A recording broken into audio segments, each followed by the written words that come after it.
nations and states to divide us. Look how they use language and race to divide us.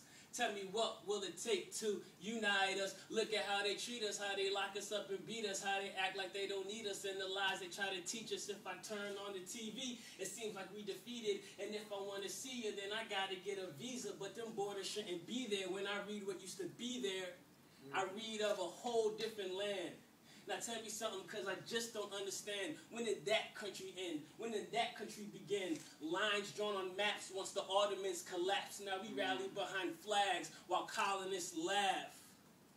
Because a colonist did that. Now we got Afghani masjids, African-American and Pakistani masjids. Did the Sahaba have this? Look at how they treat us, how they lock us up and beat us, how they act like they don't need us, and the lies they try to teach us. Turn on the TV and it seems like we defeated. And if I want to see you, then I got to get a visa, but them borders shouldn't be there. When I read what used to be there, I read of a place called Shams. So tell me something, is it now a different land? When did that country begin? When did that country end? Lines drawn on maps once the Ottomans collapsed. Now we rally behind flags while colonists laugh.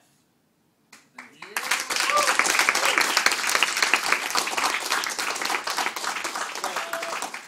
Just a quick background on that piece for people that I guess didn't know. I was talking about how before basically World War II, 1924, when there was a different time, a different place, you know, a lot of these countries didn't even exist. As you know, like the nation-state system is kind of like, for some people they'll say it's an irrational system of force and domination that people are forced to live by. So when I said like a place called Shams, the place of Syria now, Syria, Lebanon, Palestine, Jordan, it was called the Sham area, okay? And so that's what I was saying, how when I read what used to be there, I read of a different land and it was called Shams. Right?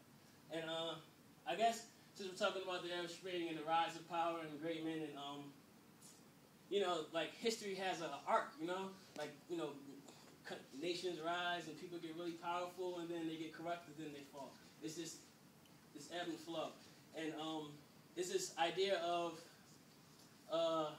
the arrogance of man. And if there was an idea I had when I was watching, you know, TV show everyone loves, actually came back in theaters now, called the Titanic, right? And it's in 3D now, in case you didn't know. You go see it in 3D. I don't know why.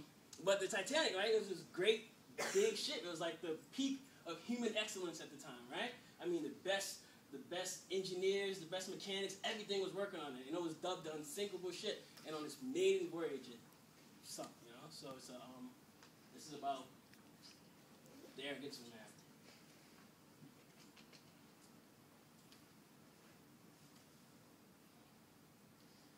He must think he's God or something. In your chest is not blood pumping. Listen up, you're not Superman. You must think you're God or something. In your chest is not blood pumping. Listen up, you're not Superman. He was so fly till he died. He had it all till he was no more. On top of the world till you're under the ground. He used to talk a lot. Now we don't hear a sound. And the truth, he was ignoring it. He thinks he's a pilot. He ain't even a stewardess. He is just a passenger. Many before him, many after him. Tell me who was gassing him. Why is he so blasphemous and arrogant? He thinks this is it. He's the Titanic. Icebergs sink his ship. He's haughty. He thinks this is it. He's the Titanic. Icebergs sink his ship. It's kind of like the pharaohs in Egypt. But even that ain't work out for them. You can see this. Tombs raided. Cash gone. This life is short. It doesn't last long. It's even shorter if you try to live it fast, y'all. And very empty if you live it for the cash, y'all. This life is set. You cannot press rewind to fast forward or pause. That's just for the Lord. Greedy minds get a little bit and they want more. Every great civilization only rise and fall. Greece lived good. Greece lived well. Greece got cocky. And yes, they fell. Rome lived good. Rome lived well.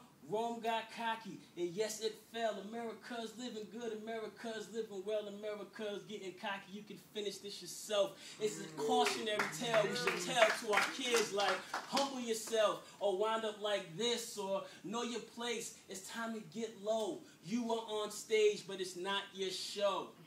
Don't be arrogant. You think this is it. You're the Titanic. Icebergs sink your ship.